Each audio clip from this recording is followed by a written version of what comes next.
Eu já vou avisar que hoje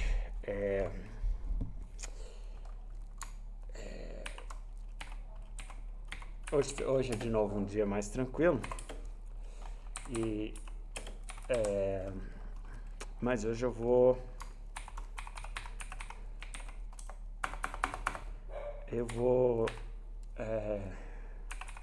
falar sobre algo que eu tenho já há algum tempo buscado, que é a relação política-estética, né? E hoje eu ouvi uma fala de um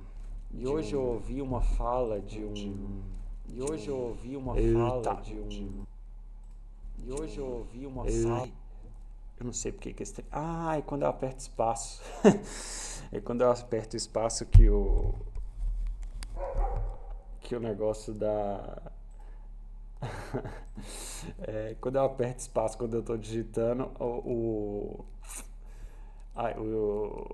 a Kiki aqui entende que eu tô dando play. É porque eu acompanho o feedback pelo dashboard da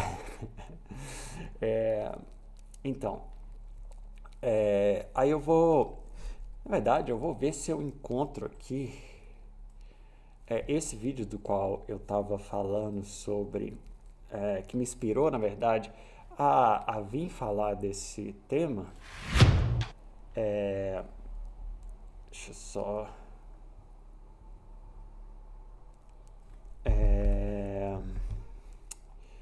né, política estética, porque foi um... Assim, eu já, obviamente, já tenho falado sobre isso, né, que estética é tudo. Mas esse vídeo eu achei um vídeo muito delicado, assim, no sentido de... Onde é que eu acho as coisas que eu dei like no Instagram? Tem como isso? Alguém sabe como é que faz isso? Como é que dá coisas que eu curti?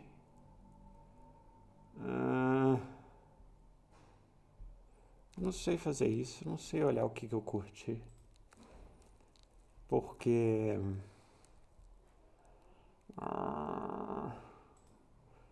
View Archive, será que... Não, aqui é Stories, não? Deixa eu ver se é isso aqui. Não, essa é a quantidade de leitura. Não, esses são os coisas que eu curti. Fiz besteira. Enfim. Alguém sabe onde é que eu olho isso, hein? Coisas.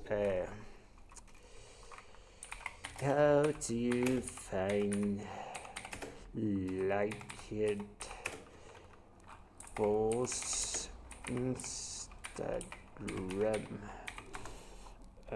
How to find to select the post, goes to profile tab, tap in the three line menu into your activity. Minha atividade. Login activity. Não é isso não. Login activity é login activity.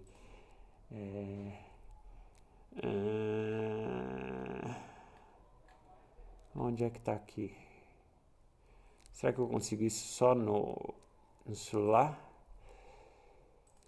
Pode ser. É porque eu queria passar esse vídeo. Esse vídeo é bem interessante. Se eu não me engano, ele está citando Nietzsche.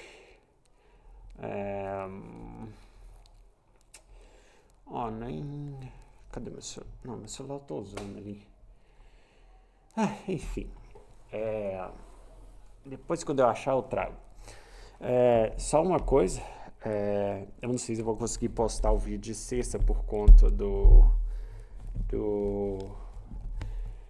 eu ainda tenho que fazer uma edição por conta do tanto de coisa que foi utilizada, né, de música e tudo e tal, então acho que não vai dar. Mas eu vou tentar, e dito isso eu também queria só fazer um adendo, porque eu tinha me esquecido de um fato que lá no no... Uai, por que esse trem tá assim? É, lá no... O que que ele me pediu aqui, na verdade? Contento, não sei. É lá naquele vídeo de sexta-feira, que dá pra ver na Kik ainda,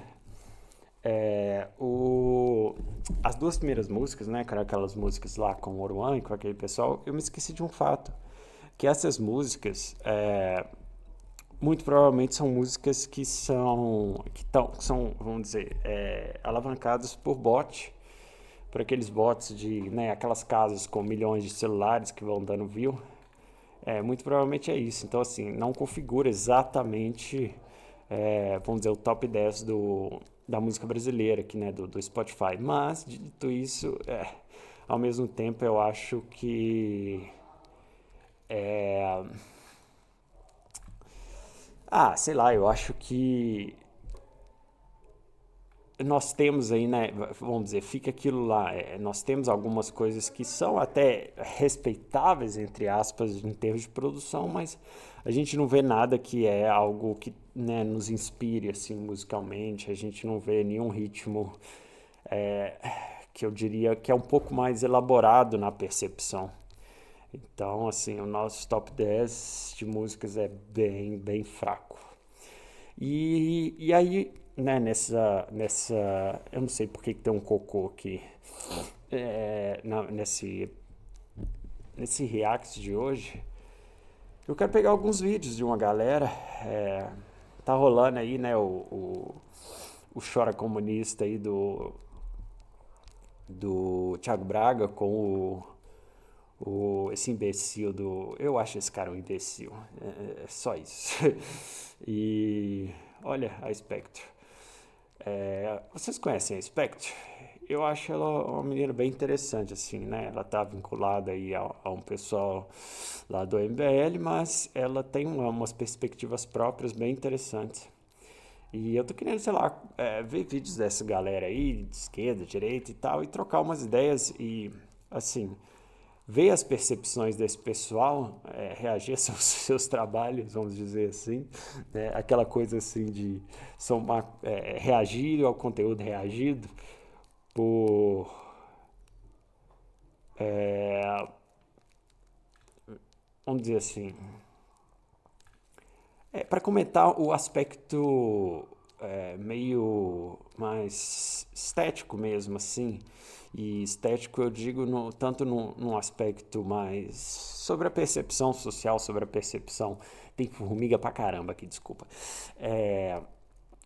Mas sobre alguns elementos assim que a gente pode elaborar, pode ter assim, fazer pelo menos uma discussão sobre se tais decisões estão partindo de uma estética, no sentido, estão partindo de uma ideia já formada, um vínculo a um tipo de sistema, e aqui eu digo sistema não digo de uma cultura, de uma ideia, de um ideal, nesse sentido. É, é, isso daqui é legal também.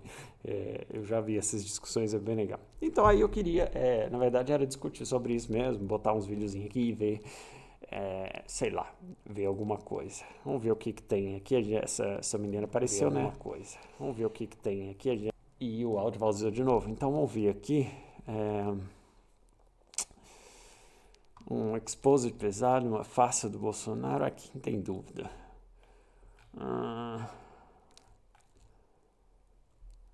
Vai ter que provar. O pastor amaldiçoou o Rio de Janeiro. Gente, isso daqui é muito bizarro. Ai, gente, essa indústria da igreja evangélica no país se tornou um negócio que, assim, é muito absurdo. Sei lá, não tô achando nada específico desse aqui, não.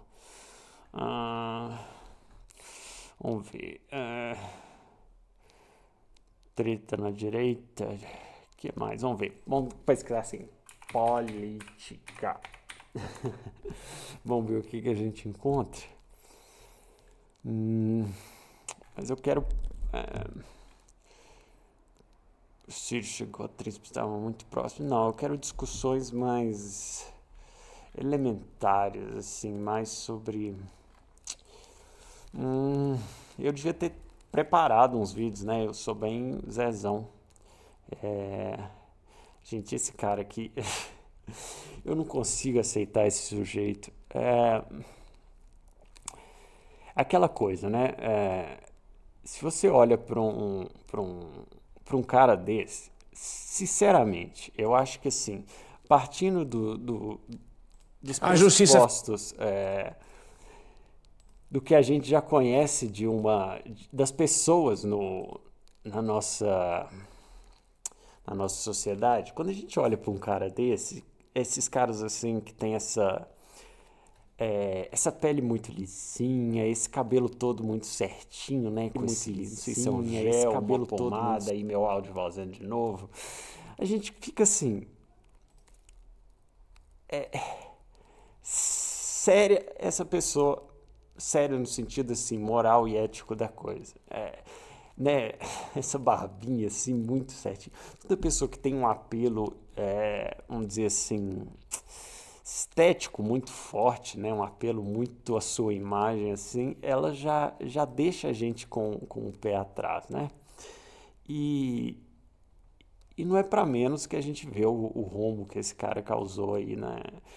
Não só em termos econômicos, mas em termos políticos no país, porque agora a gente está escancarada a hipocrisia de todas as instâncias da política brasileira, os envolvimentos estão todos, vamos dizer, a gente pode ver vínculos de todos os tipos entre os pares, entre cada um dos indivíduos. A gente vê, né, pessoas do STF, não diretamente, mas seus familiares. A gente vê pessoas assim simples que tiveram ali simplesmente, né, com seu dinheiro investido e na verdade foram completamente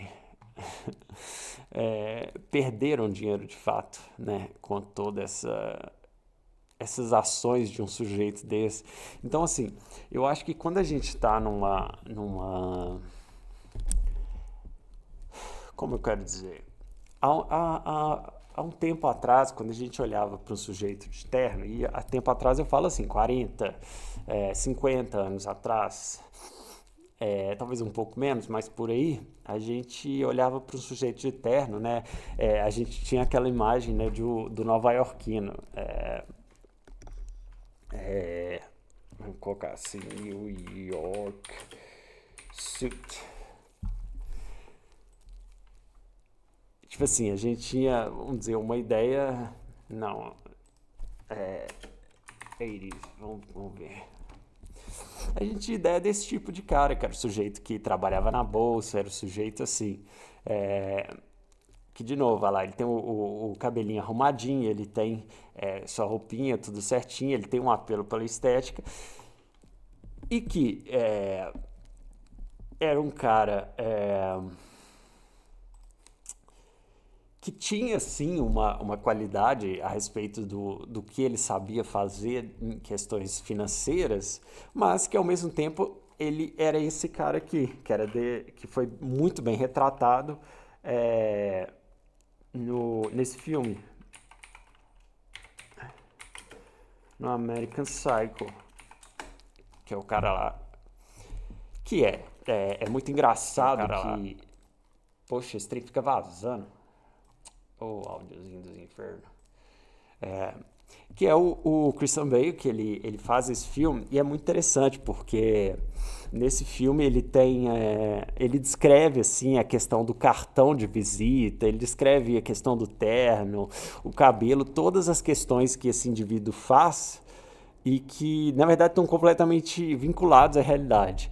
E aí ele tem esse apelo, né, do psicopata, que ele comete os crimes lá durante o filme, não vou dar spoiler, mas essa personalidade aqui, essa personalidade fria do indivíduo nova-iorquino de terno, né, que trabalha com dinheiro, vamos dizer assim, era algo que, por mais que fosse algo extremamente bizarro e psicótico, a gente ainda, vamos dizer, de certa forma aceitava socialmente. vamos dizer assim, a gente podia até entender algumas dessas pessoas como simplesmente pessoas que trabalhavam no mercado financeiro. Agora, tempos passados, quando a gente olha para um sujeito desse, a gente só vê o psicopata, não tem como. Eu acho que é uma burrice quando a pessoa ela vai investir seu dinheiro e ela não para prestar atenção em quem que ela está colocando seu dinheiro, sabe? Em quem que.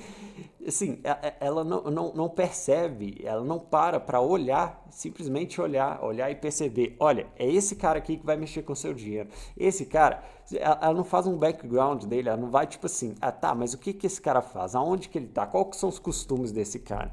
Vai lá e investe seu dinheiro simplesmente porque quer, né, tá vendo os números e quer cada vez mais ganhar mais, né? Vamos dizer assim, ter um lucro maior dos dividendos e não para. Então, assim, é muito incrível, porque as pessoas esquecem que elas veem simplesmente os números, mas elas esquecem que existem pessoas por trás. E aí, sujeitos como esse, eles nem fazem um grande esforço. Eles simplesmente, vamos dizer assim, se vestem dessa forma, coloca seu cabelinho desse jeito, vai lá para você e fala dos números e você olha assim, é um sujeito de confiança, aqui eu vou conseguir ganhar mais. Então, assim, você está simplesmente investindo seu dinheiro no psicopata. É muito claro isso. E às vezes, então, assim, eu fico pensando que as pessoas, elas simplesmente, vamos dizer assim, é aquela questão da estupidez que a gente estava conversando há um tempo atrás. Elas não querem fazer o esforço para analisar e pensar sobre as coisas. Elas simplesmente pegam uma imagem, né, uma imagem estética, e reproduzem ela, reproduzem o sentimento relativo a ela. Elas associam números, associam essa estética, a forma do indivíduo, né? E aplicam, vamos dizer, fazem quase que um jogo, né, um jogo de azar, aplicam uma força de fé, vamos dizer assim, nesse tipo de indivíduo. E assim, sinceramente, é burrice, é estupidez. Não tem como você separar as coisas nesse mundo sem olhar para os indivíduos e para o comportamento, para a forma que esses indivíduos apresentam à sociedade. Eu acho que assim, é muito claro, vamos dizer assim, a nossa história recente já provou muito o que um indivíduo desse é capaz, né? E repetir os mesmos erros acaba culminando nessa crise que a gente está nesse momento. Então, não há diferença entre, vamos dizer assim, se a gente tinha o Christian Bale aqui, Bale representado no Psicopata Americano lá em 2000, aqui agora em 2025 a gente tem o Psicopata Brasileiro. Dá até para fazer uma imagem bem interessante sobre isso. Interessante, eu vou até pensar sobre isso, deixa de fazer uma imagem sobre o psicopata brasileiro, porque é isso. E não, agora tá, a gente está falando do caso Worcar aqui, né, desse tipo de psicopata. Agora, eu vou falar desse ser aqui. Vamos ver esse vídeo, que vídeo é esse?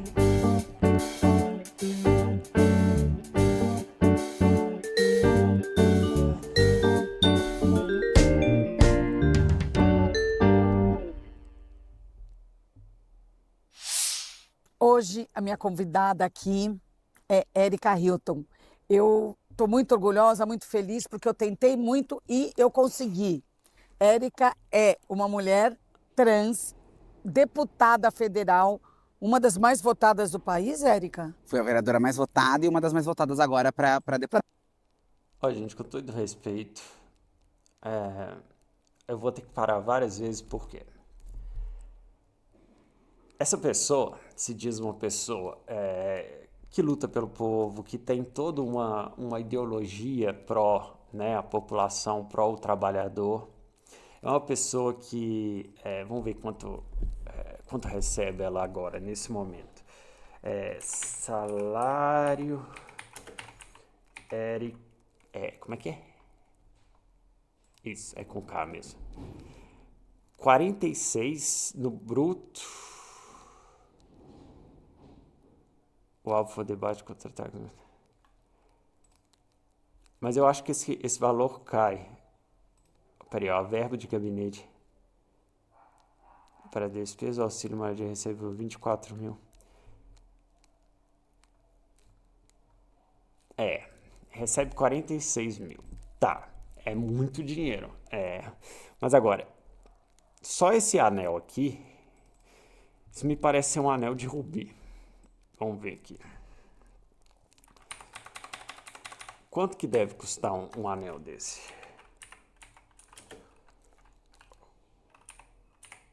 Vamos ver se alguém já pesquisou isso. Não.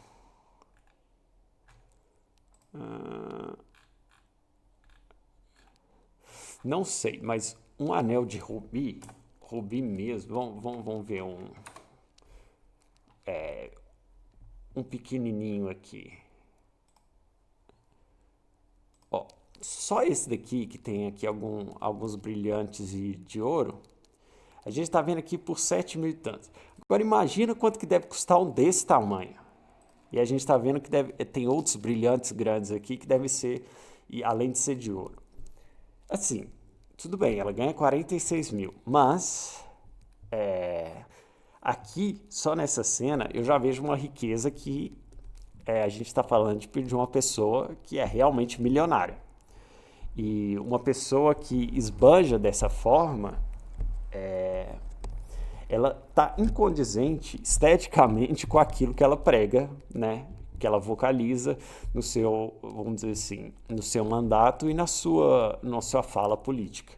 Fora que a gente está vendo vários elementos aqui, todos esses elementos aqui que estão no background dela são peças artísticas, cerâmicas, que provavelmente são extremamente caras. Isso daqui, por exemplo, eu não sei se é de jacaré, se é alguma coisa, mas também me parece ser algum artigo, Deputada federal. vamos dizer assim, de grife. É uma das vozes mais... Aqui a gente tem 4 peças que são peças artísticas, isso daqui tem valor no mercado. Mesmo os livros aqui que ela está apresentando, são livros que não são baratos, são livros de colecionador. potentes que a gente tem lá no Congresso. Ou seja, ela foi a primeira mulher trans a vamos ser ver aqui eleita mais. deputada federal. Então, a Vamos dizer assim, tudo que a gente vai achar nessa cena tem um alto valor de primeira mercado. mulher trans no De novo, Congresso é uma brasileiro. estética que não condiz. Ela começou sua trajetória nas ruas, fazendo ativismo, lutas por dignidade, por representatividade. Desde quando você luta por isso, Érica? Ai, acho que desde muito jovem, né? Desde Adolescente? Adolescente, desde a adolescência ali, os meus 16 anos, por aí. Você acha que alguma vez você fosse chegar aí onde você está? Você imaginava isso? Não, não imaginava, não imaginava. Mas você imaginava chegar em algum lugar importante? Eu imaginava Porque chegar em isso é algum... seu, né? Isso é meu, mas também por um tempo eu deixei de imaginar pelas consequências e as condições da minha vida, né? Quando você é expulsa de casa, quando você sai da escola, quando você vai para prostituição, quando você não tem trabalho. Aconteceu tudo isso com você? Exatamente. Quando você não tem trabalho, quando você não tem perspectiva, quando você não tem nada, é muito difícil de você acreditar que você complexa, pode né? chegar em algum lugar de importância, em algum lugar de conheci poder, ou em pessoas algum lugar. desse- Você se vê ali nas que tiveram, mazelas, nas entre elas, margens. foram Mas eu forçadas tinha a um isso. ímpeto da minha criação, da minha infância, da minha adolescência, triste, de que eu mas- poderia existir e ser humana para além daquele lugar onde eu...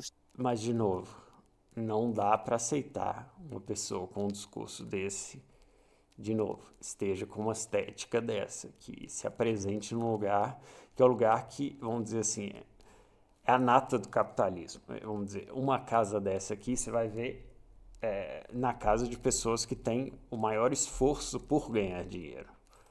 estava colocada, o meu corpo tinha sido submetido. Não sabia que lugar era esse, não sabia onde ia chegar, não sabia nem se sairia viva daquela história. Porque estar viva eu acho que é uma das minhas grandes vitórias, né? Ter sobrevivido, ter passado por essa jornada, ter atravessado os lugares pelo... Uma outra coisa que é interessante analisar na fala da Erika Hilton é que ela é uma pessoa que ela tem uma fala programática ou programada, vamos dizer assim. A própria entonação e a cadência de como ela fala é um tipo de fala que tem muito mais relação com o discurso. Com o discurso, né? Com as formas e habilidades de discursar. Então, assim, ela está numa entrevista aí, ela está com essa pessoa aí, que eu nem vi o nome, eu já vi ela antes, mas eu esqueci o nome. É a Joyce Pascovitch. Eu não sei, já vi ela antes, mas não sei nada a respeito. Que é uma pessoa ali que está fazendo uma entrevista, você vê que não é uma entrevista intimista, vamos dizer assim, né? Elas sentadas nessa sala e tudo e tal. Então, assim, eu não vejo a necessidade de ter um discurso tão, vamos dizer assim, de utilizar de uma ferramenta de discurso, né, na hora da fala, num lugar desse. Quando a gente vê pessoas que têm uma certa autoridade na fala, elas não têm a necessidade de ficar o tempo inteiro utilizando do discurso. Elas podem conversar com pessoas normais, elas podem, vamos dizer assim, se deixar transparecer um pouco mais. Mas quando a gente vê uma pessoa que usa a estética do discurso, e é um discurso militante, né, no caso dela, a gente não conhece de fato o indivíduo. Então, assim, para que nós possamos nos aproximar dessa pessoa, só será possível aproximar através de um pensamento ideológico. Mas da pessoa mesmo, a pessoa Érica, a gente só vai conseguir essa superfície. Então a gente nunca vai poder compreender de fato se é uma pessoa que a gente pode confiar, se é uma pessoa que de fato está buscando aquilo que ela fala. Ainda mais quando a gente vê todo esse esbanjamento, toda essa riqueza dentro do seu lugar de intimidade, né? Então, assim... tudo é muito conflitante na fala dela e na forma como ela se apresenta. Tudo. E eu estava olhando os móveis aqui. Aqui, agora sim, aí é uma coisa da minha cabeça. Eu não consigo parar de olhar para esse objeto aqui. Esse objeto parece um objeto fálico, cheio e assim, extremamente agressivo, assim. Eu realmente, assim, a gente está falando de estética, então a gente tem que falar que, tipo assim, isso daqui, eu não sei se foi por intenção ou sem a intenção, mas isso daqui é extremamente forte, ainda mais vinculando a pessoa, né, e a história. Assim, fica uma coisa assim que... Foi uma burrice, sinceramente. Se não tem uma intenção por trás, é uma burrice colocar um tipo de objeto desse do lado da pessoa. A gente vê em discurso, por exemplo, do Trump, por mais que ele seja um indivíduo completamente terrível e cheio das suas questões, a gente consegue ver que ele monta a sua própria cena, ele sabe o que cada elemento ali vai representar. Então, assim, a gente vê uma pessoa política aqui no Brasil, o quanto ela é amadora, colocando esse tipo de objeto e esbanjando toda essa riqueza, né? Vamos dizer, quer mostrar o quão grande ela é, mas não quão grande o seu discurso é. É tudo a respeito dela, não exatamente das lutas que ela diz representar. Os quais eu atravessei, para mim é uma grande vitória. Então, me imaginava, mas talvez não com essa profundidade. Bonito ouvir isso. Imaginava, mas talvez não com essa... ter passado por essa jornada, ter atravessado os lugares pelos quais eu atravessei, para mim é uma grande vitória. Então, me imaginava, mas talvez não com essa profundidade.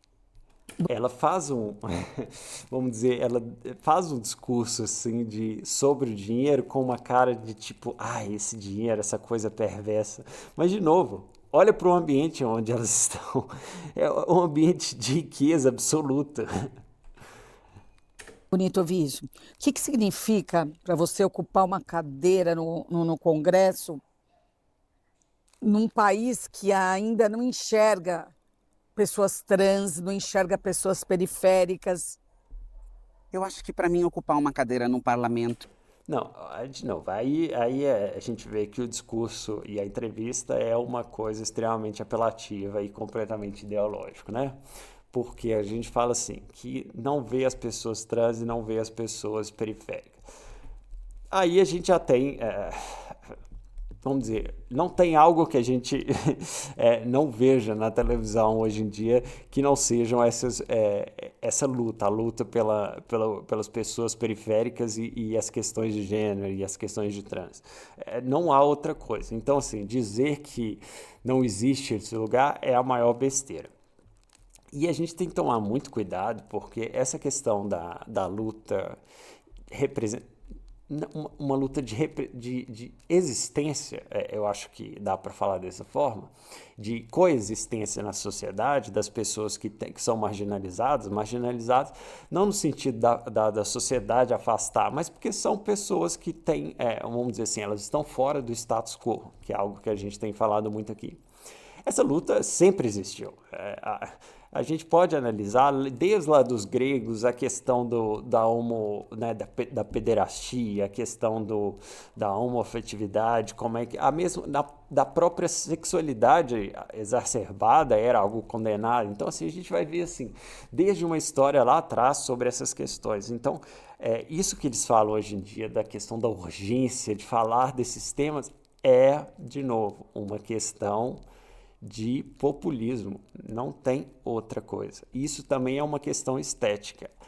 Quando você seleciona, vamos dizer assim, elementos que apresentam uma imagem, que apresentam uma fala, palavras, e todos esses elementos eles convergem para um mesmo ideal, vamos dizer assim, você está fazendo uma seleção estética. Então, tudo isso que a gente está vendo aqui é algo que está direcionado a uma ideologia que eu não posso nem dizer que é uma ideologia de esquerda, porque esquerda para mim é outra coisa. Não isso que essas pessoas estão representando, as pessoas que se dizem de esquerda,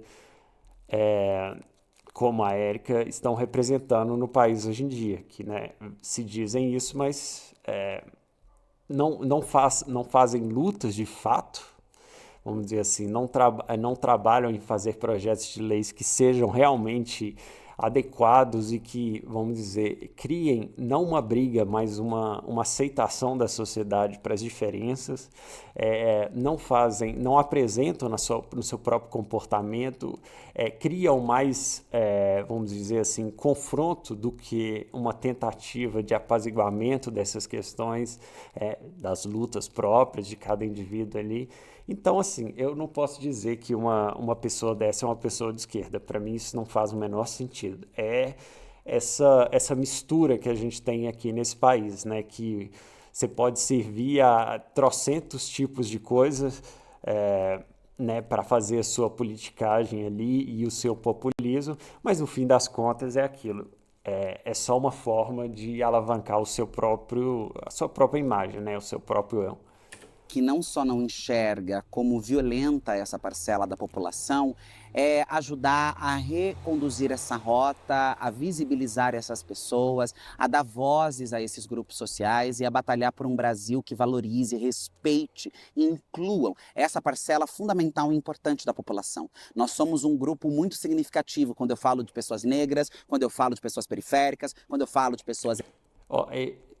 Ela pode ter tido uma história, mas ela não pode ser incluída mais nesse formato, porque quando a gente chega num status e num ganho financeiro num ganho financeiro e um ganho de imagem, quando você se torna famoso, vamos dizer assim, a sua realidade é completamente outra e eu realmente acho que ela pode falar da sua história, mas dizer que ela faz parte disso é algo, né, de novo, populista, mas que é extremamente incondizente com o que ela vive. LGBTQIA+, eu estou falando de uma parcela importante da sociedade Quanto por cento é, você brasileira. sabe? Olha, de população negra, eu acho que é 51% Sim, com de certeza, isso eu população sei. negra. A população Essa é uma mentira, isso é uma falácia, porque a população negra que ela está falando ali são pessoas que se dizem, mas de fato, se a gente vai olhar dentro das estatísticas, boa parte desses 51, na verdade, são pardos. Negros, se eu não me engano, são acho que 20 e poucos % da população. Essa autodeclaração, né, que foi esse sistema que foi pelo IBGE foi colocado há alguns anos, e tudo por aquela questão de que você, vamos dizer assim, você tem que se autodeclarar, você tem que se entender, e essa, de novo, volta para essa questão da subjetividade. Isso, na verdade, foi uma tentativa de, vamos dizer assim, do sistema não se tornar racista, né? Não impor uma cor à pessoa. Essa é a desculpa. O que para mim não faz o menor sentido. Existe uma coisa científica, existe, vamos dizer, uma questão prática, por exemplo, na cor da pele, no formato, e até mesmo assim, é muito engraçado, porque existem, por exemplo, essa questão de autodeclaração é uma coisa, mas a gente vê, por exemplo, em universidades, né, quando a gente está falando aí de cota para negros, existe um júri que vai lá e vai decidir se você é ou não. Então existe uma incondizência e todo um mix de, vamos dizer assim, políticas que tentam afirmar e fazer esse populismo ridículo através da luta real de uma parcela muito pequena da sociedade, mas que é uma luta, e que assim, a gente tá... Qual que é o seu ponto de fato? Para lutar por uma ideia de autodeclaração? Você se identifica como isso? Qual é a sua cultura? Vamos dizer assim, de novo, mais uma escolha estética, é a escolha da não certeza, como que eu posso dizer? Cria-se uma forma de expressão onde todas as palavras e todos os conceitos, todos os elementos que são colocados no discurso são elementos ambíguos, são elementos que podem caminhar para qualquer lugar, que podem, vamos dizer assim, ser destinados a qualquer lugar que seja pertinente ao interesse privado, ao interesse político. É uma estrutura, vamos dizer assim, a pessoa, quando ela chega nesse lugar de poder, ela quer patrimonizar aquilo, ela quer transformar a sua imagem, vamos dizer assim, colocar o seu eu ali e manter aquilo. Então, assim, né, nesse esquema de ambiguidades, tudo é possível, nenhuma certeza, nenhum ideal é claro. Então, para mim, é mais uma vez algo nesse sentido. No LGBT a gente fica com um déficit muito grande porque não se documenta, né? O IBGE não se classifica. Agora há algum início, então ficam dados muito fora dos oficiais, né? Outra incondizência. Ela fala sobre o IBGE não classificar dessa forma, não se classifica. Como assim? De novo, tem a autodeclaração. Então, assim, você relativizar esse número, vamos dizer assim, tirar vamos dizer, os números são baixos, obviamente, é uma parcela pequena da sociedade. E agora, por esse número ser pequeno, você vai lá e relativiza uma coisa da qual, no outro sentido, por exemplo, no sentido da cor, você... Vamos dizer, você usa aquilo como, vamos dizer, um ponto em favor da sua ideia, aí aí tá valendo, né? Então, assim, a autodeclaração vale para o lado da cor, né, vamos dizer, são 51% de negros, mas na hora de falar do LGBT, tem um problema, né, e que essa autodeclaração, é isso e aquilo. Então, assim, você me desculpa, mas, de novo, é o valor da ambiguidade. Mas nós somos uma parcela significativa. Nós somos um grupo significativo na sociedade. Ocupar uma cadeira no parlamento é lembrar que nós existimos, que nós estamos resistindo há décadas, há séculos, contra o racismo, contra a LGBTfobia, contra as violências estruturais que atingem a nossa população, e é dizer que nós temos violências estruturais. Foi uma palavra, de novo, é uma palavra estética. É uma palavra que foi escolhida, né, pelo nosso Silva Almeida aí, aquele grande, né, todo mundo sabe das polêmicas, e que agora se tornou, vamos dizer, mais uma das palavras que entra no dicionário ambíguo dessa pseudo-esquerda brasileira. Projeto político para esse país, que a política não pode ser pensada só por homens brancos que ocupam aquele lugar, a juventude periférica, as mulheres negras, a comunidade LGBTQIA+, todos esses... Os homens brancos. Agora vamos pensar, quem foi que o Lula, né? O Lula teve a oportunidade de escolher 3 para o STF. Não foram 3 homens brancos? Não, mas tem o Dino. O Dino é o quê? Você está querendo dizer que o Dino agora ele se auto-identifica como negro, né? Então, assim, eu acho que você está se apoiando em pessoas que não seguem esse seu ideal aí, dona Érica.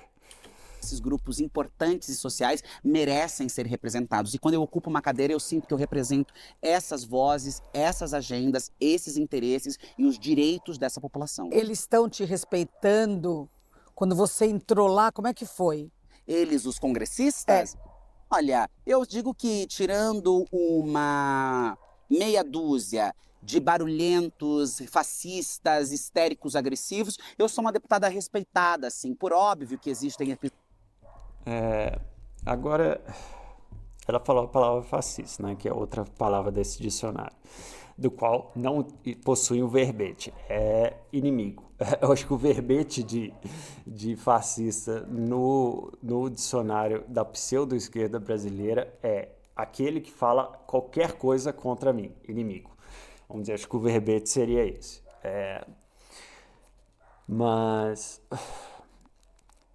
existe uma escolha de volta nessa fala, nessa forma de discurso dela, que sim, é uma forma de discurso, mas que, assim como em toda a União Soviética ditatorial, e desde lá do começo, desde antes da Revolução, desde o início dos pensamentos, vamos dizer assim, dessa esquerda revolucionária lá na França, e que aí quando chega na Rússia, esses discursos com essa força, com essa agressividade, que também são discursos que vão ser utilizados por Hitler, né? Pelo Bigodinho, é algo que ele não demonstra força, ele demonstra agressividade.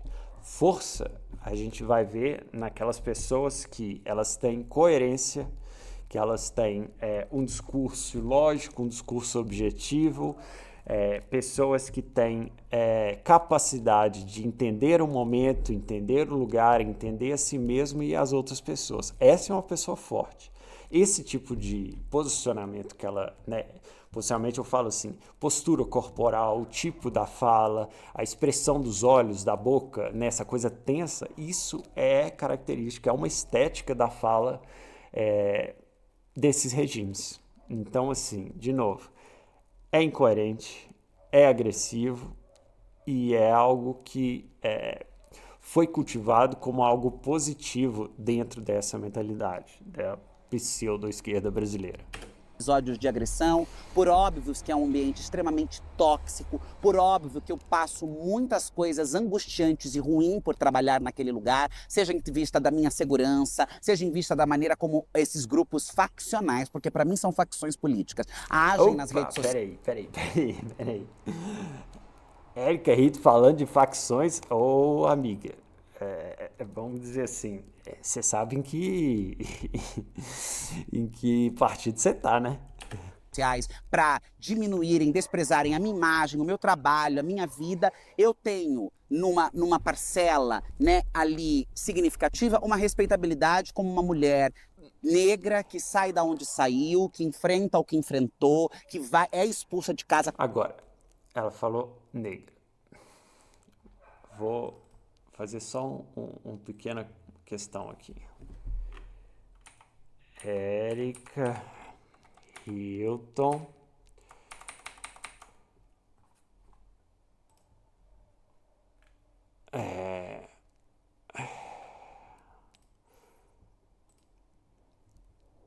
Compara essas duas aqui. Você consegue falar mesmo que vocês conseguem entender como a mesma pessoa? E essa é evidentemente uma pessoa negra, vamos dizer assim. Tem todas as características. Existe, assim, na própria estética da pessoa, um branqueamento, vamos dizer assim. Não só vamos dizer assim, na questão do cabelo aqui, que virou um cabelo louro, que virou um cabelo que é de uma estética afirmativa americana, do centro do capitalismo. A gente vê a própria pele da pessoa se tornou uma pele mais clara. Assim, houve um branqueamento na pessoa que, de novo, essa pessoa aqui não é essa pessoa. De novo, essa fala forçada e agressiva muitas vezes é algo que é feito para esconder todas essas coisas que estão envolvidas na estética da pessoa. 14 anos de idade, vai viver da prostituição, não sucumbe a esse lugar, não desiste da sua humanidade, volta, se elege vereadora, se elege deputada federal, tem projetos importantes para entregar e Peraí. Ela, no começo da entrevista, ela falou que ela passou por prostituição. Negra, que sai da onde saiu, que enfrenta o que enfrentou, que é expulsa de casa com 14 anos de idade, vai viver da prostituição, não sucumbe a esse lugar, não... Ah, tá. Ela fala que passa pela prostituição, mas não sucumbe. Desiste da sua humanidade, volta, se elege vereadora, se elege deputada federal, tem projetos importantes para entregar e esses congressistas, quando não estão do lado do fascismo, do ódio, que impossibilitam com que eles enxerguem qualquer coisa... Não apenas você. Exato, porque o fascista não está levando em consideração. Há ali uma certa respeitabilidade. Então é dúbio, óbvio que tem muita agressão, mas eu me sinto em muitos lugares também respeitada e com possibilidade de fazer o meu trabalho. É muito difícil, mas eu tenho feito. Quando você entra lá, o que você sente? Assim, a primeira coisa, orgulho, responsabilidade ou uma exaustão enorme? Eu sinto uma exaustão enorme, uma exaustão gigante, um tédio. Mais uma vez, um outro elemento que é a ideia que todo líder, vamos dizer, mais progressista, e eu falo num progressista nesse sentido, assim, que existe a falsidade e que não é uma pessoa com um ideal coeso. É a ideia do líder que carrega todas as coisas em suas costas. É uma ideia mitológica, arquétipica, né? O líder supremo, né? Todos esses que são grandes militantes e possuem status, eles carregam nas costas dos outros, eles carregam a dor e os sofrimentos dos outros. Então, assim, realmente essas pessoas são colocadas, assim, na estética da fala como mártires, né? Apesar que é só na fala mesmo, porque num ambiente desse ali não tem nada de mártir. A gente vê na estética da pessoa todos os elementos vamos dizer assim, para melhorar a estética visual do corpo, a roupa, tudo, o cabelo, tudo é muito bem produzido, muito bem cuidado. Então, assim, em termos do eu de fato, não tem mártir Eu sinto raiva, Mas eu também sinto orgulho, eu também sinto vingança, eu também sinto dever cumprido, eu também sirvo, eu também sinto resistência, rebeldia, desobediência, sabe? Eu sinto muita coisa. Estar naquele lugar é um misto. Olha, é muito interessante isso que ela falou, a questão da rebeldia, da vingança, de todos esses sentimentos negativos, que é algo que vem sido colocado dentro desse espectro, né, desse ambiente da pseudo-esquerda, que é a permissividade da agressão, a permissividade da fala agressiva, a permissividade dos sentimentos que são socialmente, historicamente, sentimentos que a gente deve tomar conta de si, né? Vamos dizer, a questão da vingança, a questão da rebeldia. A gente sempre lutou para, vamos dizer assim, em termos da filosofia, em termos da moral, da ética, e não num aspecto só conservador, num aspecto da formação da sociedade mesmo, como sendo questões que devem ser... deve-se pensar, serem administradas, serem comedidas, vamos dizer assim. Toda experiência sentimental, emocional, é uma experiência psicológica e que faz parte de todos nós. Mas como nós lidamos com ela é algo ainda mais importante. Então, assim, quando uma mulher, né, que se coloca nessa posição e coloca para fora dessa forma agressiva sobre essas experiências emocionais e dá uma espécie de permissão a elas, né? A pessoa que está ali ouvindo e que tem uma admiração e um condicionamento referente a ela em si, ela vai ouvir isso e ela vai se sentir no direito de executar e de se libertar, vamos dizer, de colocar para fora da maneira mais agressiva possível. Porque... E aí eu estou fazendo uma generalização no sentido, então todas as pessoas elas não sabem cuidar de si, elas não sabem pensar. Não é nesse sentido, mas ao mesmo tempo porque realmente a gente vê que as populações e as pessoas que escutam muitas vezes essas pessoas falar são pessoas humildes, são pessoas que não tiveram estudo, são pessoas que não tiveram uma boa formação familiar, são pessoas que vão receber essa mensagem com uma mensagem de vamos agredir, simplesmente isso, vamos agredir aquele que me faz mal, vamos lutar com armas e de fato, não só com armas das ideias, das palavras, das intenções, dos testemunhos. Vamos agredir e vamos dominar através da força. E a força, ela deixa de ser a força abstrata para se tornar uma força física, né? É muito perigoso esse tipo de discurso. E, de novo, é um tipo de discurso que a gente pode ver no fascismo, a gente pode ver no nazismo, a gente pode ver em todos esses regimes ditatoriais que ainda persistem no mundo, né? Assim, é algo... eu vejo como algo chocante que esse tipo de político, né? De ente político dê entrevistas com essa formatação aqui no Brasil. Eu acho que assim,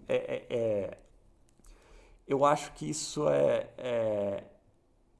vamos dizer assim, num país sério, uma pessoa dessa teria que ser tirada do cargo. Simples assim, porque nada que ela fala, de fato, é producente para a sociedade.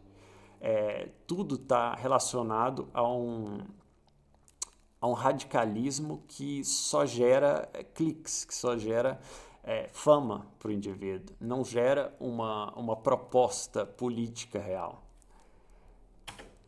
De emoções, porque é muito exaustivo. Quando você chega de manhã para trabalhar, para ir para as primeiras comissões, sei lá, 9 horas da manhã, você já chega cansada, Sugada. você já chega sugada, e aquele lugar Mas aí eu lembro da minha história, eu lembro do quanto ainda é difícil ser mulher preta travesti no Brasil, eu lembro das vezes que eu estive em uma esquina, eu lembro das dificuldades que eu tive para fundar um cursinho pré-vestibular para pessoas trans em São Carlos, na universidade. Eu lembro de todas as histórias, eu lembro do que foi a ditadura, eu lembro da perseguição das pautas, eu lembro do que fazem da comunidade LGBTQIA+, um fantoche do fascismo e da intolerância, e isso me alimenta, isso me dá força, aí eu sinto orgulho porque eu sobrevivi, porque eu cheguei ali. Porque acho que ela tá desatualizada, não se fala mais LGBTQIA+. De um dia atrás, o militante, desculpa, mas Eu disputo um lugar de igual para igual com aquelas pessoas. O meu corpo não deveria estar naquele espaço. Eu ocupo aquele espaço e eu levo comigo e com a minha ocupação uma série de histórias, de sonhos, de perspectivas, de esperanças que estão depositadas ali no meu trabalho. E isso me alimenta. Mas, caramba, é bem exaustivo. Dá muita raiva. E dá muita raiva. Você falou que você esteve nas ruas, né, com 15 anos. Se você pudesse hoje, o que você diria para aquela Érica? Ai, as pessoas sempre gostam de fazer essa pergunta, Porque né? a gente vê tanta coisa por meio dessa pergunta. E é uma pergunta sempre que, quando eu faço na terapia, eu choro. Quando eu faço numa entrevista ou num espaço público, eu fico buscando dentro da minha caixa de Pandora como é que, o que eu diria para aquela jovem, porque eu diria tantas coisas para ela, mas mais do que dizer, eu tenho sentido mais. Eu já disse muito, eu já respondi essa pergunta dizendo muitas coisas para minha Érica de 15 anos ou para minha Érica de 12. Você já era Érica com 15 anos? Já era Érica com 15 anos e por isso fui expulsa de casa. E por isso fui pra rua. Porque é o que acontece, a minha história não é só minha, a minha história é de uma gama de mulheres iguais a mim que vivem no Brasil, de homens trans, de pessoas trans e travestis, de pessoas gays também, que enfrentam numa escala às vezes menor, mas também tem muitos relatos de uma comunidade. Isso é inegável. Agora, de novo, eu acho que a pessoa que ela viveu todas essas coisas e ela agora ela tem uma posição de, vamos dizer assim, de destaque e de possibilidade de mudança,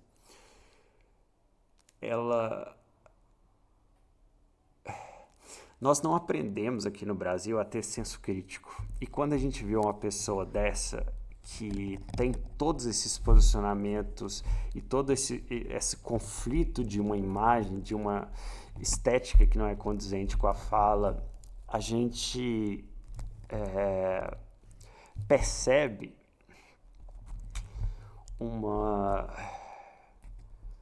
como eu posso dizer, a incapacidade do brasileiro de perceber padrões.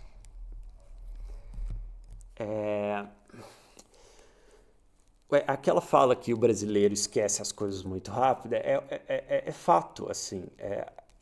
Né, a gente estava falando no vídeo anterior que a gente estava reagindo à música lá, que a música ela representa padrões e padrões, vamos dizer assim, a gente tem o sertanejo lá, a música que agora é um trap funk, não sei o que lá, e né, que tem essas pseudo-novidades, mas que na essência é a mesma coisa, a mesma batida, a mesma velocidade, o mesmo tipo de letra, de vocal. Então, assim, a gente tem esses esquemas que são que a gente poderia estabelecer que seriam a estética da nossa suposta cultura brasileira, né? Apesar que a gente é um país extremamente vasto, são coisas que se mantêm, o sertanejo, né? O tal. E quando a gente está falando sobre uma coisa que é um pouco mais complexa, que são as questões de política, são as questões do pensamento, das ideias, da questão de gênero, da questão das pessoas, vamos dizer assim, de grupos minoritários, quando a gente precisa, porque todas essas questões precisam ser pensadas e entendidas como pessoas dentro da sociedade, mas elas, a necessidade maior não é a necessidade delas, isso é um fato. Elas são minoria e a minoria não deve, vamos dizer assim, sobrepor vamos dizer assim, a maior parte da população. E isso é um erro clássico. E, na verdade, isso é um erro lógico no sentido de se nós temos uma população e nós preservamos mais uma minoria do que o todo, significa que nós estamos cometendo um erro lógico, certo? Então, obviamente, existe um porquê por trás disso. Obviamente, existe uma intenção política por trás disso. Então, e perceber uma coisa simples dessa se tornou algo tão complexo pro indivíduo, pro brasileiro, que é só sorrir, é só contar uma história afetiva, né? Uma história que tem essas palavras-chave, luta, sobrevivência e todas essas novas outras palavras que envolvem o linguajar da experiência de vida dessas pessoas, que o brasileiro aceita. Então, assim, aqui a gente está vendo uma entrevista que ela é só uma entrevista de repetições da mesma forma, da mesma formatação, da mesma estética. Vamos dizer, se a gente pegar aqui e anotar as palavras que foram faladas nessa entrevista, eu não vou ver o resto dessa entrevista, porque aqui vai ser exatamente a mesma coisa e a gente vai continuar repetindo. Mas essa pessoa aqui não é a Erika Hilton. Essa pessoa que está falando é uma pessoa que está representando uma formatação de algo que eu estou chamando de pseudo-esquerda brasileira. É algo que vamos dizer, é um pouco adaptada a essa pessoa, mas a gente de fato não sabe quem é. Talvez alguém saiba, alguém próximo saiba quem é, mas isso daqui é só um boneco, uma máscara que eu diria até extremamente perversa, porque ela usa para um ganho pessoal, usa de todos esses elementos que acompanham para um ganho pessoal, dizendo que está querendo o bem de outros. Isso para mim é um ser perverso. É um ser perverso. Como esse daqui, são seres perversos, são seres que lutam pela sua própria imagem, lutam pelo seu próprio cargo, né? A gente está vendo aqui agora essa luta pela questão do filho lá do Bolsonaro. Essa pessoa aqui agora parou um minutinho, apareceu aqui, eu quero comentar um pouquinho sobre ela. Mas a gente está vendo essa luta toda do filho do Bolsonaro aí, né? Que vai ser supostamente candidato na próxima eleição à presidência, e eu digo supostamente porque não dá para confiar em Bolsonaro, não dá para confiar nessas pessoas associadas. Talvez assim a gente tenha alguma outra pessoa ali que tenha uma certa, vamos dizer assim, a gente pode dar alguma confiança às suas palavras, mas de resto, principalmente essa daqui, que é uma pessoa assim, eu tenho fontes sim, né, e é um pouco complicado de falar isso, porque essa pessoa, como eu vou dizer, é uma pessoa que, vamos dizer, usou de questões próprias, né, pertencentes somente a ela, usou desse elemento seu, pessoal, nesse elemento corporal, para, vamos dizer assim, subir na vida. Eu acho que dessa forma, e eu tenho fontes claras, objetivas, sobre essa pessoa aqui. E agora, né, junto com todo esse número de indivíduos que estão tentando tomar o bolsonarismo para si, óbvio que ela ia fazer isso também, né? É uma pessoa extremamente vil, uma pessoa que eu acho uma pessoa dessa até pior do que aquela pessoa que a gente estava conversando, porque isso daqui se apresenta como uma pessoa extremamente correta, extremamente, vamos dizer assim, num direcionamento divino quase, Sendo que aquela outra pessoa que a gente estava falando ali da Érica, pelo menos se apresenta como uma pessoa que admite vários das suas loucuras, né? Esse daqui é um pato. Esse daqui é o pau mandado de todo mundo. Esse indivíduo aqui é um indivíduo covarde, é um indivíduo absurdo. Não se importa, assim, você pode me dizer, ele fez bem para São Paulo, isso e aquilo. Esse indivíduo é um indivíduo que como eu posso dizer? Ele é o indivíduo perfeito para o centrão brasileiro, porque ele é um indivíduo que tem uma produção política, que ele tem uma administração, vamos dizer assim, prática, ele cumpre, e ele cumpre também todas as associações. Então, ele é efetivo em todos os lados. E, vamos dizer assim, que é um acréscimo da personalidade dele, que é um pau mandado. Então, assim, ele cumpre as ordens, cumpre vamos dizer, a produção dele é boa, tanto dos dois lados, do lado prático para o eleitor, quanto para o lado administrativo, vamos dizer, daquilo que tem, daquilo que se forma dentro das entranhas do Centrão, né? Então, assim, esse pato, dá até vontade de fazer um desenho dele, uma pintura dele de pato. É simplesmente ridículo, né? É simplesmente ridículo. Nossa, eu não acredito nisso.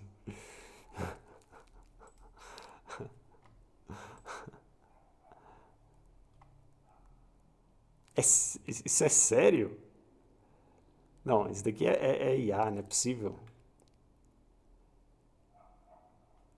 Não, isso é IA. Não é possível. Não é possível que esse indivíduo fez isso, não.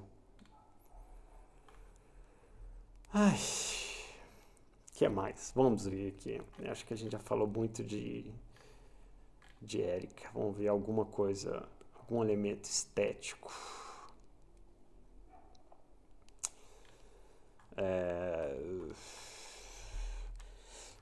Eu queria coisas, vamos ver.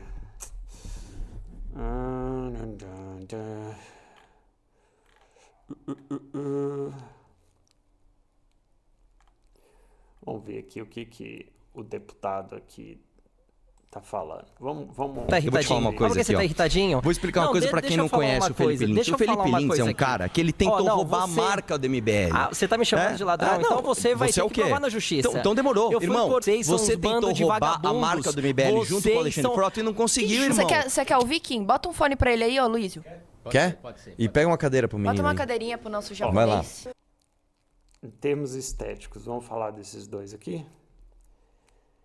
Esse cara é baixinho. E é muito interessante.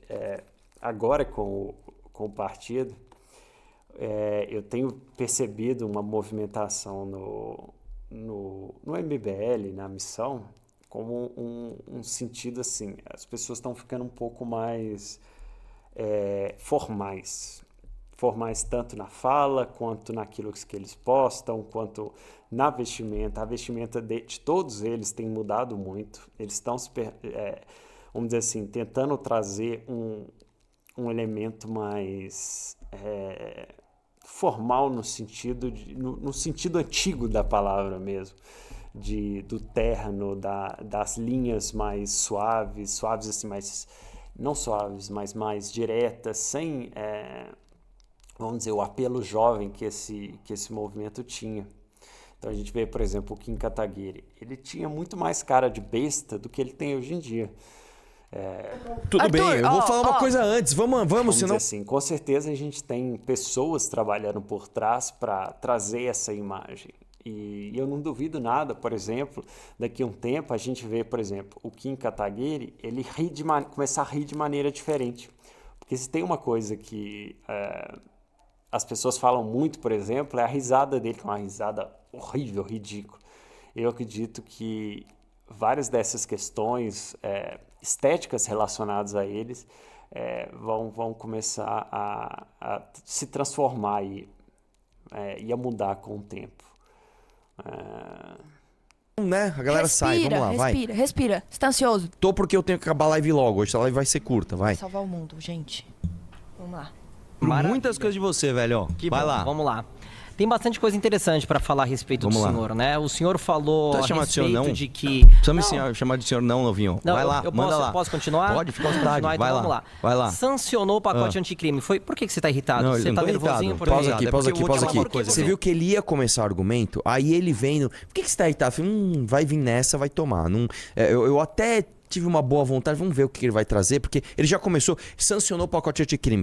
Você já sabe que ele não sancionou coisa nenhuma, ele transformou aquilo em juiz de garantias. Aí eu falei, quer saber o argumento que se dane, vamos para cima desse otário aí, vai lá. Uma coisa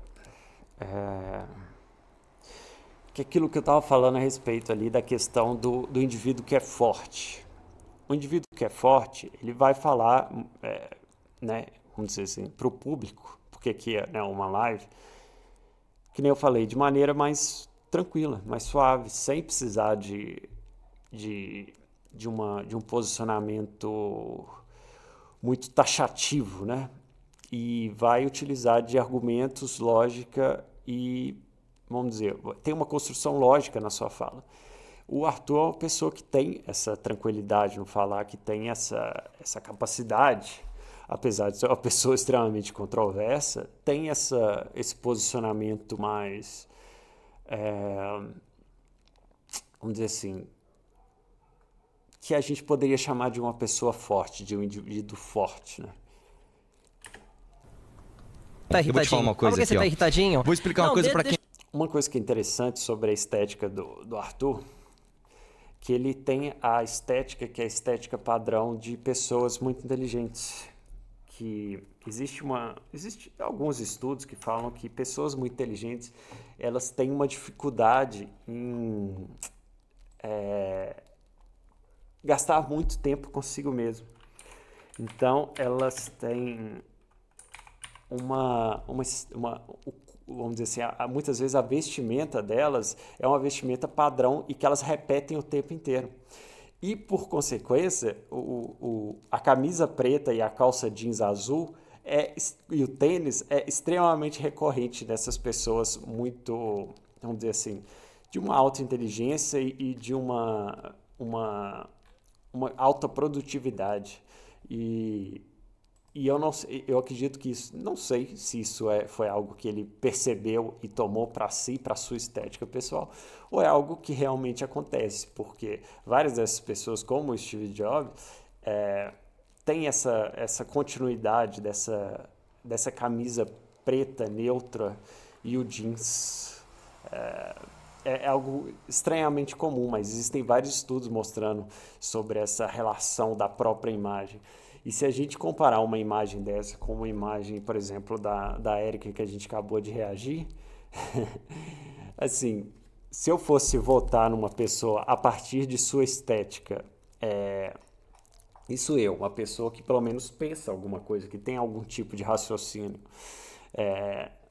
se eu fosse votar nessas duas pessoas e me perguntassem qual delas eu confiaria mais, vamos dizer assim, o povo, né?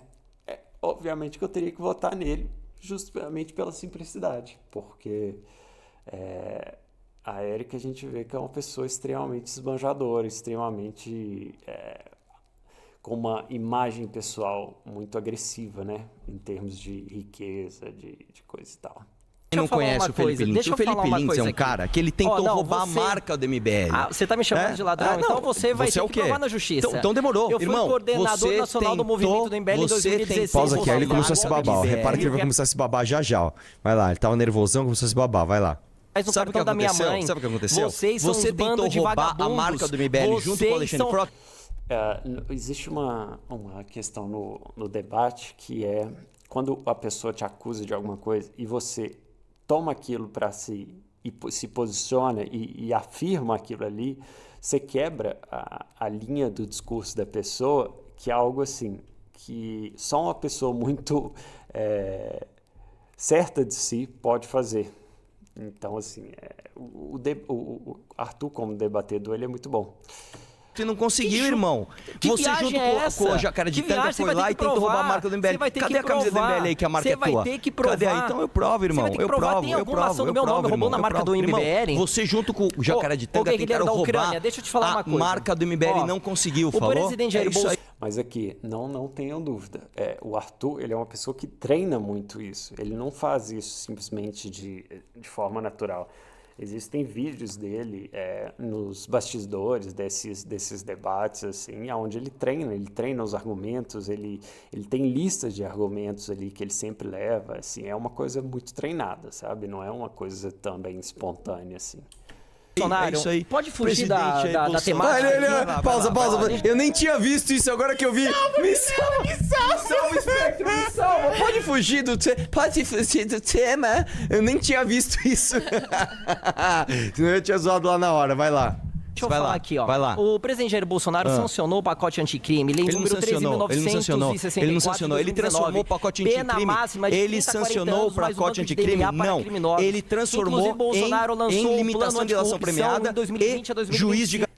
Aí ele está fazendo uma outra coisa agora que é muito interessante, que foi algo, por exemplo, que foi criticado por ele no debate do Kim com o Jones Manuel. Que o Kim perguntou inúmeras vezes as questões para o Jones Manuel, que não respondeu nenhuma das perguntas. O Arthur, ele tem essa capacidade de, se a pessoa ela foge de algo, ele se mantém naquilo até que a pessoa seja claramente tida como, vamos dizer assim, que esteja claro que a pessoa não tem a capacidade de responder aquilo, qual seja o motivo, mas deve ficar bem claro. Então ele insiste, independente do que a pessoa falar, ele vai nesse ponto. Então, por exemplo, se tivesse o discurso do Arthur com o Jones Manuel, quando o Kim debateu com ele, o Arthur seria muito incisivo no primeiro ponto que o Jones Manuel não respondesse ou não conseguisse responder. E seria taxativo e agressivo, coisa que o Kim... normalmente ele não consegue ser, mas é outra questão que muito provavelmente vai mudar sobre a personalidade e a forma de agir do Kim Kataguiri. Garantias. 54 ações em 4 eixos. Vamos prevenção, com calma aqui, detecção, então. investigação e punição. Vamos lá, volta um pouquinho. Volta um pouquinho só. Você viu que ele mentiu sobre você. Depois assistindo eu vi que ele mentiu sobre você. Ele falou que você votou a favor do fundão e que você votou contra a cassação do Glauber Braga. Mentira, primeiro que eu nem voto a cassação do Glauber, porque eu não sou do Conselho de Ética. Só volta um pouquinho que eu quero comentar sobre a checagem de fatos aí. Olha como tá mal escrito. Sancionou. A sanção, no entanto, veio com vetos, incluindo o trecho que instituía o juiz de garantias. Tá mal escrito. Parece que ele vetou o juiz de garantias, em vez de que a sanção está incluindo o trecho que institui o juiz de garantias. Mas só pra vocês saberem. Essa é a diferença de um indivíduo muito técnico, né? Que é a crítica também que se faz ao Kim, por exemplo, nos debates.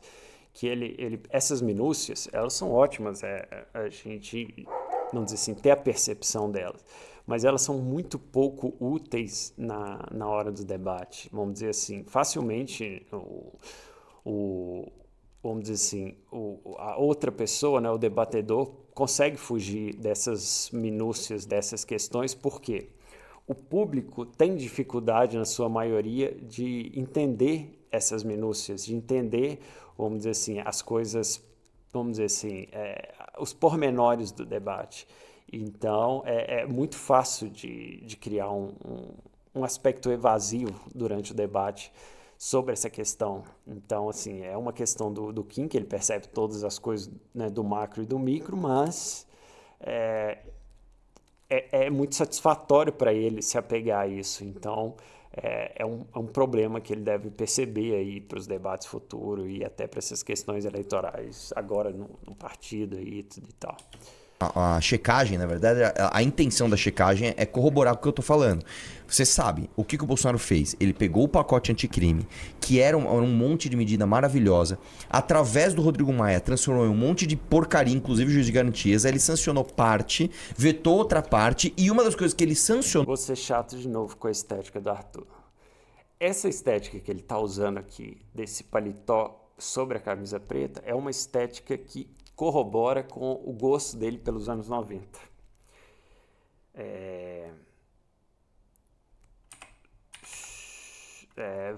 Como é que eu posso falar isso?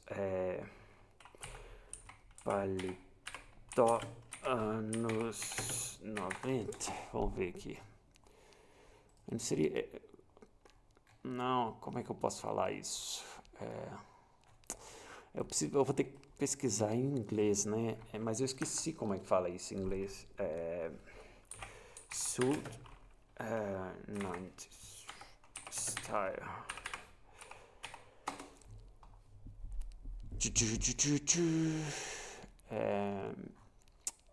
Não é suit, eu só quero só a parte de cima. Como é que chama isso? Vamos ver, 90s outfits. Vamos ver se eu encontro o que eu faço. Aqui, ó. É muito dessa pegada aqui, ó. Olha lá, tá vendo? Ele tem muito esse apego pelos anos 90, tanto musicalmente quanto a estética dele está muito relacionada a essa época. É claro que vamos dizer assim, nessa época, mas olha lá, tá vendo? Ao 007 aqui, olha lá, ao Keanu Reeves, tá vendo? Isso tudo é da década de 90.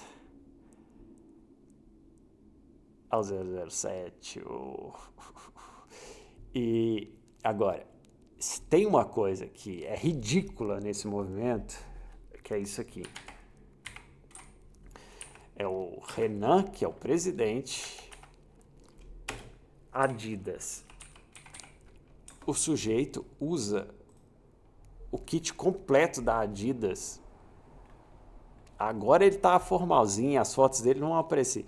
Mas tem várias fotos que esse cara, quando ele tá vamos dizer assim, no seu privado, ele só usa jaqueta e tênis e coisa de esporte da Adidas. É ridículo. Ele é igualzinho um russo.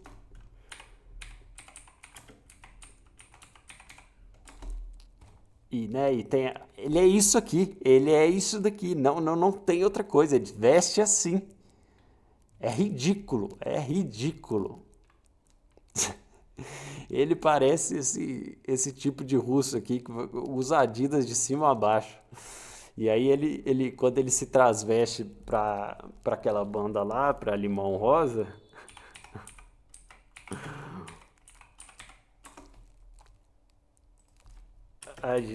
ele se transveste de um... Vamos ver se a gente consegue encontrar. Olha lá, ele vira uma mistura de Gabriel Pensador com banda dos anos 70 de rock psicodélico.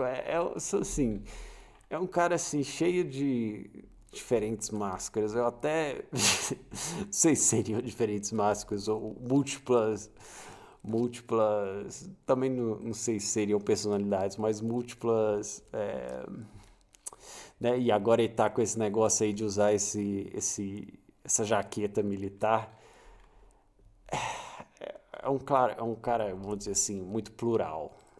É um cara muito inteligente, obviamente, também, né? Não é uma pessoa qualquer. Ou seja, uma das coisas que o Bolsonaro deu sim foi a institucionalização do juiz de garantias, que o STF, na verdade, o STF nem barrou. Eu quero saber disso aqui, eu quero julgar a estética. Ou a transparência através das suas agendas. O Bolsonaro transformou o pacote anticrime. Transformou a transparência através das suas agendas. Sempre teve obrigação da agenda do presidente divulgada. Tentando fazer seu cortezinho aí. O presidente Jair na lei Bolsonaro é meu mito. O presidente Bolsonaro é imbrochável. Posso julgar o cara agora? O presidente suas agendas sempre teve obrigação. Quem usa isso daqui, ó, tênis sem meia, devia pegar a prisão perpétua. Só digo isso. Isso daqui é ridículo. Ridículo. Eu sinto o fedor do pé da pessoa só de pensar, só de ver. É ridículo. Isso fede. Não usem tênis sem meia.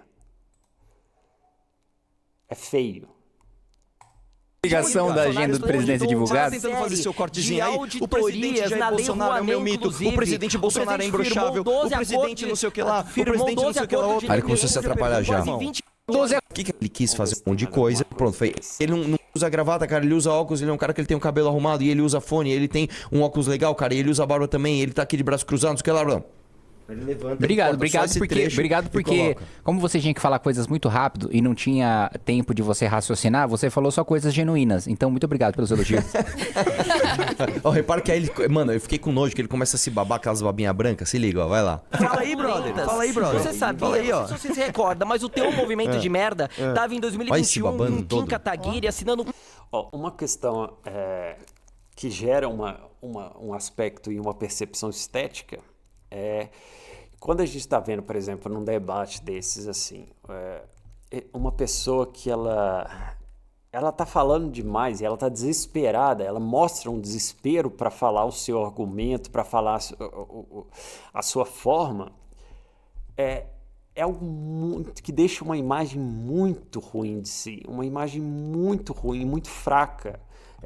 Todo tipo de desespero, vamos dizer, se ali no debate ele está perdendo, entre aspas, assim, ele vê que ele não vai conseguir atingir o outro adversário dessa forma, ele ficar tentando, no grito, né, e nessa falação chegar a um ponto, é algo extremamente danoso para si. A gente vê que o Arthur, ele colocou o seu ponto e ele tem pausa. Ele tem, assim... vamos dizer assim, um aspecto de você pode continuar falando tanto se quiser, mas o meu ponto eu já dei. Essa expressão, quando a gente vê, vamos dizer assim, a gente vê no rosto da pessoa um desespero. E isso também é uma escolha estética. Talvez na verdade, uma falta de percepção estética, né, de como que isso vai parecer, de como que isso vai parecer para o terceiro, né, para a pessoa que está vendo. E esse é um sujeito treinado, um sujeito que entende que não somente a fala, mas a forma de se expressar, a forma física mesmo, da expressão do rosto. E é muito interessante porque o que ele está fazendo aqui agora? Ele está olhando para baixo, olhando suas anotações, ele está fazendo sua pausa, ele está podendo respirar, ele está pegando fôlego. Tudo isso existe um treino por trás. Isso daqui não sai de qualquer lugar.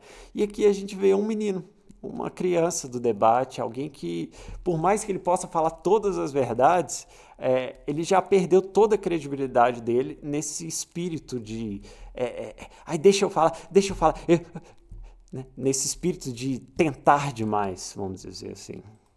Processo de Valdemar impeachment contra o presidente Bolsonaro. Sabe quem não tava lá? Sabe de quem? Sabe quem não tava lá? Benedita da Silva, Sabe quem não tava lá, irmão? Um dos maiores o nomes PT do que o Bolsonaro elegeu. Do lado o da PT que o Jandira Bolsonaro Fegali, elegeu. o Irmão, partido pra fazer que hoje impeachment, virou um você não sabe como partido é que tem que ter voto de MBL, todo mundo e a gente vai fazer estava em 2021 assim, irmão. assinando E o partido de vocês qual que é? Qual que é teu partido? Tá que ele ficou nervosinho aqui, né? Nervoso, irmão. Tá arrepiada porque, mas pra falar que come mulher fácil porque é pobre, você tá se babando todo aí, velho. Eu gosto de mulher mesmo, velho. Você gosta do quê, brother? Você gosta de um capitão com uma rola imbrochável, não é mesmo? Aí, ó, olha lá. Agora a boca dele encheu de água, Arthur. Por que você vai falar isso? Tome. Nossa, Posso fazer a sonoplastia? O menino tá até se babando. Vamos dizer assim, ele transformou o cara assim. Ele pegou já a imagem que o próprio sujeito estava colocando de si e ainda colocou algo em cima, né? Ou algo dentro, né? Para falar a respeito aqui. Tipo assim, desculpa, mas tem que se tomar muito cuidado nesse ambiente, porque, por exemplo, quando o Arthur ele debateu lá com aquele careca lá que acabou com a vida dele, vamos dizer assim, o peso estético vinculado àquele sujeito, porque ele era um sujeito que ele tinha vamos dizer, as pessoas o viam como uma pessoa ali bem formada, uma pessoa, vamos dizer assim, um intelectual da pseudo-esquerda. Quando ele debate com o Arthur e ele não consegue debater, ele toma uma surra, a estética dele se torna a estética de um fracassado. E todos aqueles elementos que passavam despercebido através daquela imagem de intelectual, que aí, né, a careca, a barba, o olhar, a magreza dele, tudo aquilo se tornou, na verdade, elementos que o taxaram ainda mais como um perdedor. Então, assim, até essas questões, vamos dizer assim, questões frágeis, às vezes são super, vamos dizer assim, a nossa percepção aceita elas, né? A gente passam despercebidos, mas se houver um erro na trajetória, isso pode ser usado contra você. É muito necessário uma pessoa, né, que vai para o ambiente público ter essas fragilidades, é muito perigoso. Então, assim, por exemplo, o Arthur, todo esse ser muito comedido, assim, não tem nenhum acento, é alguém muito neutro. Então é muito difícil de se criticar a pessoa do Arthur, pelo menos na sua pessoa. Ele deu suas besteiras, então todo mundo tenta atacar ele nos erros que ele cometeu, né? Que foram erros grandes, mas na pessoa dele não existe muita falha, não existe muito lugar onde é que a pessoa, tirando o tamanho dele, que ele é muito pequenininho. Mas de resto... Aqui. Rapaz! Cavalo! Calma, não. Hein, novinho da Vila Lavínia? Eu acho que é isso. Qual que é? Não vai trazer O Hernandes Martínez. Eu não sei, mas eu acho meio errado o cara colocar, eu vou voltar no mesmo... Ai, você só sabe falar disso. É a única coisa que você sabe falar. Não precisa falar mais nada. Exatamente, não precisa falar mais nada.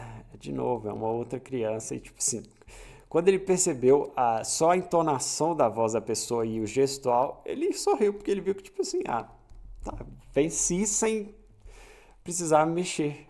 Deixa que a pessoa se destrói. Vamos dizer, essa menina aqui também é outra. Todas essas pessoas a gente vê que tem uma infantilidade muito clara na fala. Eu vi essa cena com essa menina, que é a única que eu tinha visto antes. Mas é isso, gente. Eu acho que por hoje é só.